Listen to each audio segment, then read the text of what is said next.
Because my I'm going big to start over dilemma. again. Hi, Kathleen. This is Holly calling. I'm going to start the recording. So here you go. Yay. Here we go. It's nice to meet you, Holly, and it's nice to have a connection with one of my most esteemed professors and influencers. I have so many backstories to share. As the millions and minions that she has mentored and affected. But anyway, it's really hard for me sometimes to connect my avant-garde people with conventional people in academia.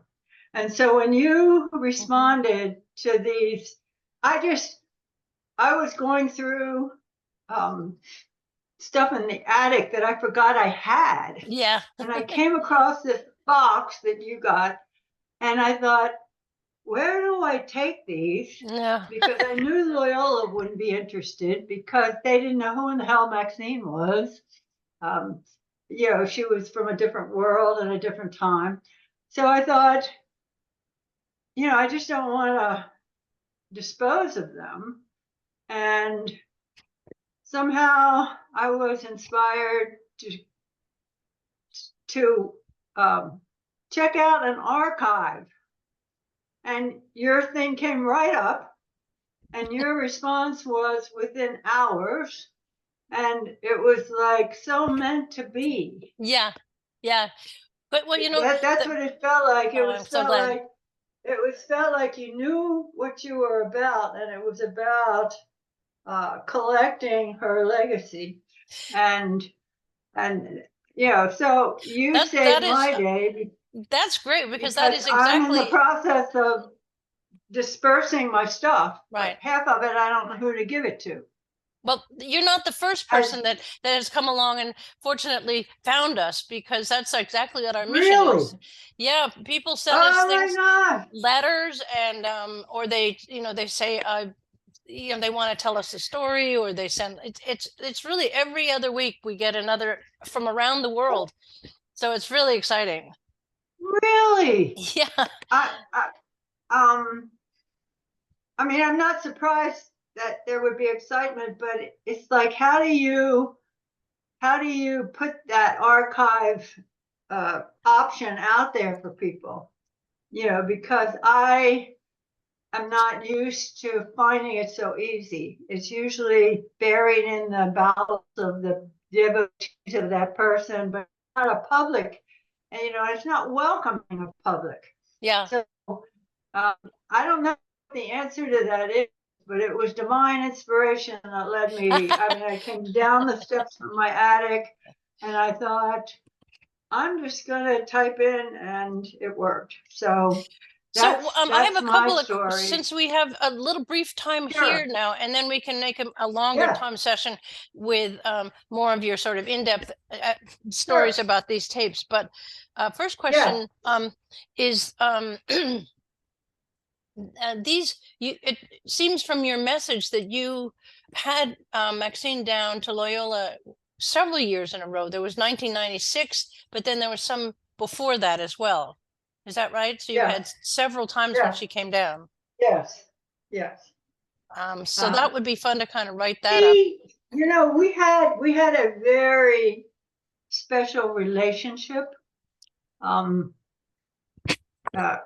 I don't know exactly what inspired that gift, but I remember her meeting me in the hall one day because I was teaching, and I came for my ADD for a tenure requirement, but I was already teaching and doing stuff, and she knew it. And from our conversations, and she said, whatever it takes to get you back to work, I'm in. And when your major professor said that, her instincts were so strong that she knew who she had to kind of lead along, and she knew who she just needed to credential, basically. And so we had an instantaneous rapport. We went to dinner, we talked a lot. we kidded a lot because I knew she wasn't into the religion thing. And I kept saying, it's not like you think it is, Maxine, but because we were bringing Dan Berrigan down, and, I said, it's all your kind of people. And she got it, and she trusted it. So, she was so remarkably open for being so accomplished. It was like it was never over for her. Right. Right. She was always open for more. Yeah. And so those I don't even remember because they were so semi-personal and semi-professional that I had the trust of the administration. So I would just say, I want to bring Maxine down for a weekend of conversation, and so she influenced the people who were there at the time. Mm-hmm. Now she's forgotten. So if I had sent this to Loyola's archive, it would have just rotted. Yeah. Because they don't know who she is. But, the people who experienced her in these trips got her. Yeah. Well, I have a fun thing So to share with you. Was that I can't give you a lot of data about when and what she even said, because it was like a friend coming to town. Right, but it was also 20 years ago, so you may have forgotten what's on these. Right. But I'm curious as to I do. If there's one or two particularly special ones, like the interview lecture with her, or that one is special because we dealt with the issue of religion and education head on, because she was not for it at all. She knew it from her own Jewish tradition, which was a kind of a culturalization process, and she didn't separate it from what she did all the time. But I wanted to impress on her, this wasn't a Catch a Catholic program. It wasn't even a Catch a Jesus program. It was spirituality, and rooted in her tradition of prophecy, the prophets. That's what she was, a modern day prophet. She was a Ruth Gator Ginsburg person. She knew what the issues were of the day and saw her tradition as supporting that movement. And she could speak to it out of a Judaic perspective, but not out of a world religions perspective. Right. She never studied that, and so I don't know. In that interview, I asked her directly, and the videographer is excellent, so it's pretty high quality. It's worth giving special attention to. But I asked her, I said, what should I be teaching masters in religious education people at a graduate level at a Jesuit university in the 90s? And she looked at me with those beady eyes and said, teach them to resist. Yeah, exactly. I love that. At the same time, Greenpeace was putting a demonstration on in I guess it was in the Hudson River, climbing up the mast, dropping flags down saying resist, because that's their philosophy, which basically was hers. And so I just remember her saying that, and I shared that with probably 150 people in the next few years I had remaining after she left. So let me ask you a couple of other things, because I'm sorry I'm so short of time. What about relaxing the imagination? What was that? No, it's not. It's releasing. It was on her book. Okay, right, but it says relaxing. She was teaching. She was talking about her book, because that was on her mind. Okay, so that's her talking about it. Okay, that's a miss. Yeah, it's a miss. But that could be very valuable. Her talking about the book. I think that'll be something to. Yes, because that was her last one, right? Yeah. Well, she did variations. That was her last big work. Right. Variations on She a Blue went back Guitar, to of course, art. was her lectures at Lincoln Center. That was her last one, but Yeah, that was her most famous one. Then what kind of workshop did she lead? Because some of these say workshop. well, what we did was we brought in big names and they gave a major lecture on a Thursday night to the world. We just publicized it very broadly in the community here.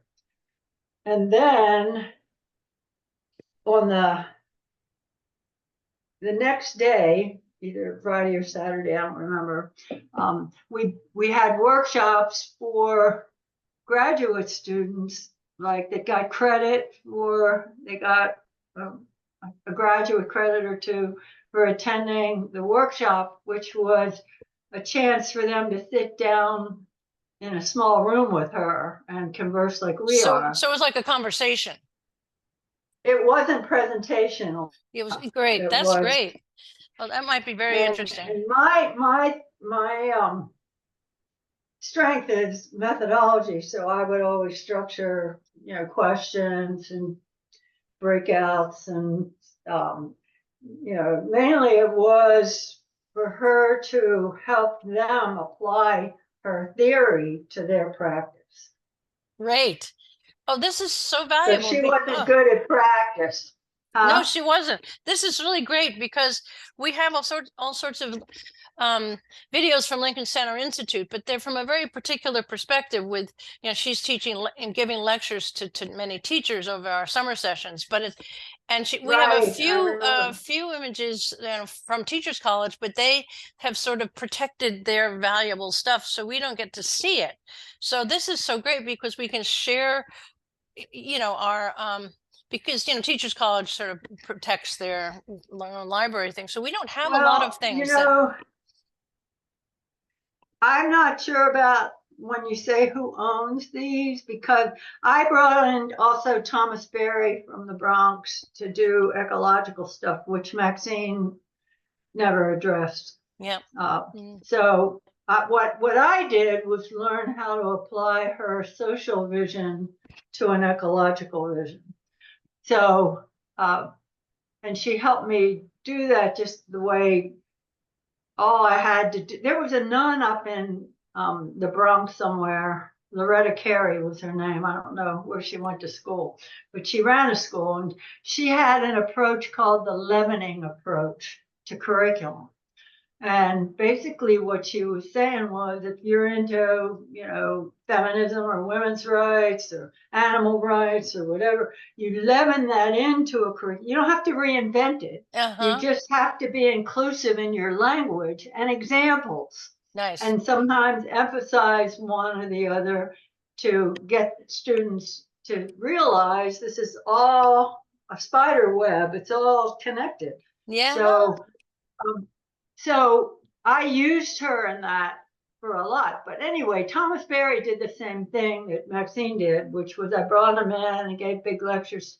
And I asked the university, whose property is this? Because I had gotten permission from Thomas Berry in writing that this could be used by whoever. He had no restraints on, governance over. And I'm assuming nobody could care less about this stuff. So I would expect, what do you call it when it's open to the public? It's a public domain. Public domain. Yeah. I would put it there, and I would not worry about copywriting it. I think it would be good to credit the institution. For sure, absolutely. Yeah. Do these videos have credits built in? Do you have like an introduction and title? No, not really. No, just raw. No, okay. No, they're mainly raw, and even the bigger ones that were of the lectures themselves might cite the university, but there have been so many changes in administration over these years that nobody's yeah, I mean, So here's an idea, Kathleen. Once I do get these transferred to digital and we can put it on our YouTube channel, maybe you can help us to edit in the credits, and that would be very helpful, because I would like to make a kind of a chapter in our YouTube channel so people could go through and choose which ones that we can highlight. Right. Yeah. It's very exciting to have this material, and but it may take me a little bit of time to get them transferred. Yeah, I know. I mean, that was a big blockage I experienced here with both the Barry tapes and Maxine's tapes, was they were low priority in the university too, and it was just happening that they were moving. But what you did was you transferred the cassettes into the DVDs, which is really very valuable. So these people can access it, you know. Right. Yeah, I think that might have been the time they were done in too. So what you're gotten is the age of evolution of. Now we have to evolve it again. We have to. Well, right. So I mean, we had different videographers and stuff. So some were very traditional with cassette tape. Some went and did it. So.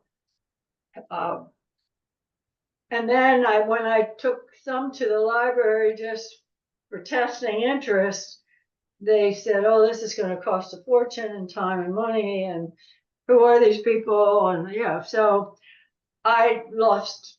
Yeah, it's pretty hard to do it. Momentum. But I just hated to see this work lost, because she, this was a whole new side of her. Yeah. I mean, she recognized I was talking to a different audience here, and it was mainly what I was trying to explain to her was there's a difference between spirituality and religious oppression. Yeah. And I think you're absolutely right. I think she grappled with that. She mentioned that to us. I'm going to have to go because my students are waiting for me at the Met, but I'm so excited to meet you, and we can carry this forwards. I just want to mention that 3 of our board members now, one is at a Loyola University in Chicago, and one teaches at St. John's University, and one teaches at Manhattan College, which is also Catholic. So we have a number of board members who are very interested, happen to be working with, and yet they're completely devoted Maxine types. So you're joining a company here. And the new. Well, I'm delighted, and I'm here. I can be available, because this is, I'm deliberately keeping my commitments at minimum. So I'm available. I don't have a lot going on. I do care about telling this backstory and some of the conversations we had, and it was a whole. And she was chair of my dissertation committee. Yeah. And she failed me. She failed me. So and I went to the union, because this was a joint program at Union and TC. And I went over there to my advisor over there, and I said, she nixed it. She, out of the 3 men who were on the committee, nixed it. And it was because it was too culture friendly. It was too affirming of culture. And so in my conversation with Will Kennedy in Union, he said, you gotta put a piece at the very front of this. And that's what I see us doing with this material. We need a piece in front of it that tells her how to read your dissertation.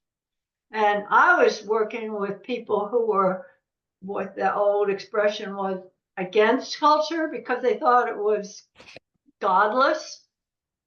And so I was trying to tell our students, hey, this is where God's working.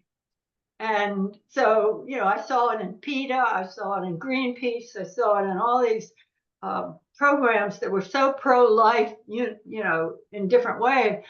And she got it. But that was kind of the culmination, because I couldn't believe she would do this to me at the end. You know, having said, I want to get you back to work, and then well, she challenges people. She had challenged all of us, and yet she was so embracing at the same time. She's complicated. So that's good to hear, and it's just a tribute to her being consistent with what she taught, she lived. And so beautiful that you came out the other end so devoted to her, and you know, you saw that as a. So I'm going to leave it there, Kathleen, because this is really great. Let me do a little process. I think bringing in Heidi Upton and Sung Hoo Moon and some of these other people that you know, that work in Catholic colleges, I think will be really fun. That might be a separate thing. A separate Zoom. Yeah. And then a student Zoom about her vision of education, because it's lost. Well, not to a lot of people around the world. We get it all the time. Well, but so I mean, but look at the wars we're fighting now. I mean, she was I know. sociologically driven, but we still haven't settled the anthropology question, let alone the ecology question. Yeah. The people chain their dogs up when a hurricane. So it's like there's so much work to be done in this. Yeah. And she was ahead of her time. For sure. Well, thank you, Kathleen. So I've got this on recording, and I'll share it with my colleagues, and we'll get back to you, you know, within a month. So you be well. Anytime, you too. Okay. Greetings. Have a great day. One quick thing. Yeah. I have an academic gown. Oh. That I want to give to TC because I'll never walk again. So that's a TC question. So we're not TC and we don't do that, but maybe you could contact somebody that we know there. You don't do that, but there might be a student need. There might be somebody. Okay. Well, thank you. Anyway, I will wait to hear from you. Okay. Have a lovely day. Good night.